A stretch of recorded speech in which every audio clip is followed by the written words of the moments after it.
रउआ सभे के नयका साल के अनगा बधाई। आज रउआ सभे के बीच नया साल पर स्वरचित कविता आइल नयका साल बा रख रहल बानी।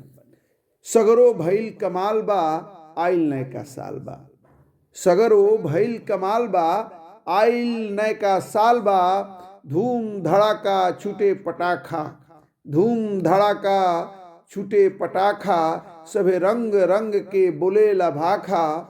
आज बदलल सबके चाल बा, सगरो भइल कमाल बा आइल नयका साल बा। पुआ पूड़ी रसमलाई, पुआ पूड़ी रसमलाई, छक छक के लइका खाई। सभे भइल माला माल बा, सभे भइल माला माल बा, सगरो भइल कमाल बा आइल नयका साल बा। सभे झूमे सभे नाचे, सभे झूमे सभे नाचे, बात कहिला हम त साचे। सभे झूमे सभे नाचे, बात कहिला हम त साचे।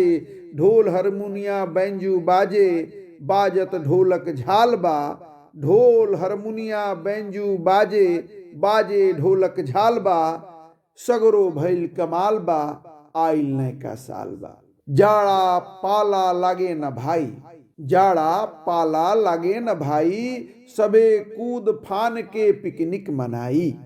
जाड़ा पाला लागे न भाई, सभे कूद फान के पिकनिक मनाई।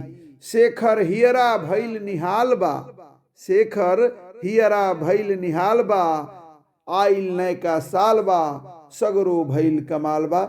धन्यवाद, प्रणाम।